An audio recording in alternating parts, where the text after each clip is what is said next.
There are days when the news does not scream, it just sits with you. And today, faithful, that weight is sitting right on the defense, on the trust San Francisco still has in players who have to answer back, and on decisions that can separate a good roster from a roster built for January. This is not empty drama. This is the feeling that Santa Clara is looking at every position and asking one uncomfortable question: who can handle the pressure when the season tightens up?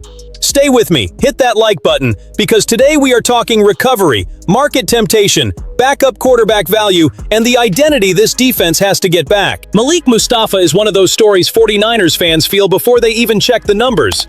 He grew up rooting for this team, came in hitting hard, playing with juice, and looking like he understood right away what it means to wear red and gold. In 2024, even in a season loaded with injuries and team-wide frustration, he flashed like a player who could change the tone of a defense. But the NFL does not care about the storybook part, and that torn ACL in the final game of the season put a real shadow over year 2. That is exactly where 2025 became a brutal test. Mustapha came back and played 12 games, but he did not look like the same defender who jumped off the screen as a rookie. And honestly, it is not hard to understand why. Coming back from an ACL is already a fight.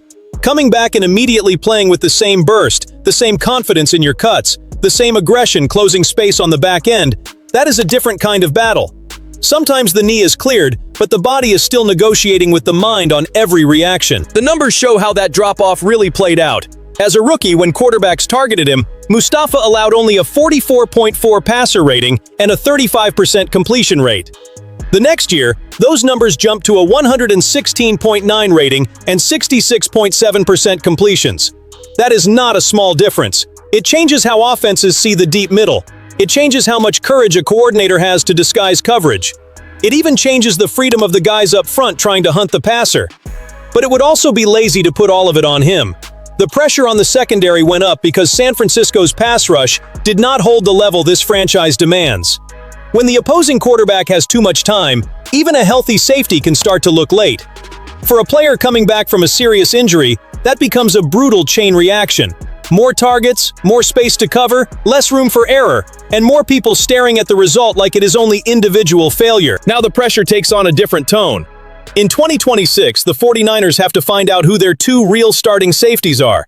Mustapha is viewed as a likely piece, but Jair Brown, Marquise Siegel, and Ashton Davis are all on that board. And that competition is not some tiny camp detail. It is defensive foundation. If Mustapha gets back to that aggressive, instinctive, confident 2024 version, San Francisco gains physical presence, gains processing speed, and gains a player who fits the identity this defense is trying to reclaim. To me, the question is not whether the fan base still believes in him. Fans absolutely want to believe. The question is whether his body will let that controlled violence return without hesitation. Because the 49ers do not need a nice memory of rookie Mustapha. They need the Mustapha who closes angles, punishes mistakes, protects the back end, and helps this defense become feared again. Then comes one of those conversations that always seems to find the 49ers, even when the fire starts somewhere else. San Francisco has been floated as a possible landing spot for Denzel Ward, the Browns' 5-time Pro Bowl cornerback. And that hits two emotions at once: the ambition of a team trying to build a Super Bowl roster, and the irritation of watching people outside the building act like the Niners' secondary does not already have a high-level piece. Take it piece by piece. The idea came from Dylan Feltovich of Browns Wire, who called Ward an intriguing target because the 49ers supposedly do not have an established #1 corner. And sorry, but that part has to be challenged. Diamador Lenoir is not roster decoration. He is an outside starter, he is paid like an important piece, and San Francisco has treated him as part of the plan for years. So when someone looks at this room and skips right over Lenoir, the read feels incomplete. That does not kill the conversation though. It actually keeps it alive. The 49ers are trying to keep pace with the Rams and Seahawks in a brutal division, so any name that big is going to get attention. If the defense finished near the bottom of the league in passing yards allowed, then it makes sense to keep looking for help on the back end, whether that is at corner or safety. And Ward, in a vacuum, is a serious player. Number 4 overall pick in 2018, his entire career in Cleveland, 110 games, 107 starts, 18 interceptions, 104 passes defended, and 4 defensive touchdowns. That kind of resume does not enter a conversation by accident. The issue is the price. The suggestion that young players like Runardo Green or Upton Stout could be part of a package makes the whole idea delicate. San Francisco cannot just trade young depth for a big name without thinking through the full roster build. Green was a second-round pick in 2024. Stout arrived as a third-round pick in 2025. Those guys represent contract control, development, and flexibility. In a title window, stars matter, but cost can decide championships too. So the emotional read is this. I understand the fascination with Ward. If a corner of that level is available, he deserves a phone call, an evaluation, and respect. But the 49ers defense does not need to act desperate. It needs to be surgical. If Cleveland really listens at some point, San Francisco can measure the situation. But giving up important young pieces just to fix a shaky outside narrative would be dangerous. The right move is not always the loudest one. It is the one that makes this defense more ready without tearing apart the near future. And look how fast the NFL can flip. Sometimes the most talked about player is not the one sitting at the center of the plan, but the one being held for the moment chaos hits somebody else's door. Mac Jones is sitting in exactly that spot. Kyle Shanahan admitted he was really surprised nobody called during the first round of the 2026 draft to ask about him. That says a lot about how San Francisco views its own quarterback room. The 49ers were not pushing Mac out of the building, but they have also never hidden that they will listen. The difference is, listening does not mean accepting anything. The reported asking price, a first-round pick, may have scared interested teams. But was it really that wild? I do not think it is that simple. In 2025, when Brock Purdy was out with turf toe, Mac Jones started 8 games, went 5-3, threw for 2,151 yards, 13 touchdowns, and 6 interceptions. He did not carry the whole franchise by himself, but he kept the team alive. For a team thinking about January football and a title, that has real value. James Palmer from Bleacher Report had a strong read. If a starting quarterback goes down during the season, the first call could be to the 49ers.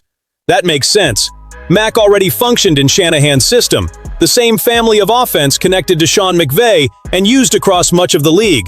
He is on a cheap contract, somewhere around $4.6 million on the books this year, and that changes the appetite of a desperate team. When a contender loses its quarterback, the idea of price can change in seconds. But this is the dilemma the faithful has to face. Trading Mac for high draft capital would be tempting, but losing a reliable insurance policy behind Purdy has a cost too. San Francisco already knows how one quarterback injury can twist an entire season. So I am asking you in the Niners war room, if a first-rounder shows up in the middle of the season, do you send Mac Jones out? Or do you protect the Brock Purdy plan? My read is that the 49ers are right to wait. There is no rush. The quarterback market gets a lot more emotional when somebody important gets hurt. And Mac seems to understand that because he said anything is possible, but his focus is on improving his technique and playing better. That is the perfect posture. He does not need to create a saga, he just needs to be ready. Because if the phone rings, San Francisco could turn a respected backup into a massive trade chip. And if it does not, they still have one of the most valuable insurance policies in the NFC. Now the conversation stops being about one isolated piece and becomes a character test for the entire defense. If the 49ers want to turn a divisional round trip into a real Super Bowl chase, the defense cannot just be resilient. It has to control games. It has to scare people. It has to make every yard expensive. Last season had important stops. It had survival moments. It had Robert Saleh trying to close games even with injuries pulling core pieces off the field. But the bigger picture fell below the San Francisco standard. The defense finished 24th in EPA allowed per play and 30th in success rate allowed. Translation? Opponents found too many big plays and stayed on schedule too often. That does not match red and gold football. That is why 3 names carry major pressure in 2026, starting with Mykel Williams. The ACL injury at MetLife in Week 9 of his rookie season changed his path. There is still a question about whether he will be ready for Week 1, but the lack of a major veteran signing at defensive end shows something clearly. The 49ers are betting on Williams to come back and grow. Before the injury, he was already showing power, pushing the pocket, drawing attention from multiple blockers, and finishing with 4 tackles for loss.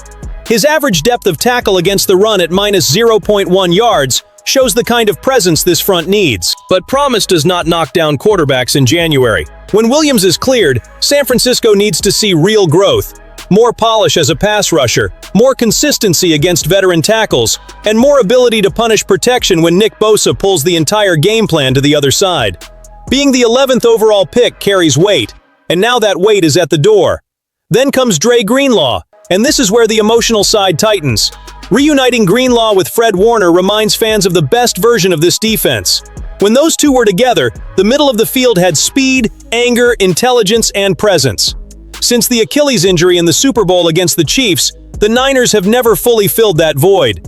D. Winters had flashes, other names passed through, but it was not the same. The question for Greenlaw is tough. After his time in Denver, can he still deliver that pre-injury impact? If he can, the defense changes temperature. Warner gets his natural running mate back, running backs find less air, tight ends feel more contact, and Raheem Morris gets more freedom to be aggressive. If he cannot, the lack of experienced options behind those two becomes a real concern. And that brings the cycle back to Malik Mustapha. Not because we are repeating ourselves, but because safety is where a lot of defensive problems show up when the front does not get home or the linebackers do not clean it up. Jair Brown wants to prove himself in a contract year. Ashton Davis arrived as insurance, but Mustapha is the name that can raise the ceiling. If Williams comes back strong, Greenlaw regains impact, and Mustapha finds that physical 2024 version again, this defense stops looking patched together and starts looking dangerous again. For the 49ers, dangerous is the minimum word. The standard has to be feared. In the end, the demand is the same. The 49ers have talent, history, a quarterback, and stars, but they need a defense that matches that ambition. Mustapha has to be reborn. Ward is a market temptation that requires a clear head. Mac Jones has become a valuable card, whether as protection or as a possible trade piece. And Williams, Greenlaw, and Mustapha carry a huge part of the 2026 defensive ceiling. The faithful is not asking for a miracle. It is asking for the standard. It is asking for a team ready to win big games. If you want to follow every move out of Santa Clara with me, subscribe to 49ers Express and come back for the next video.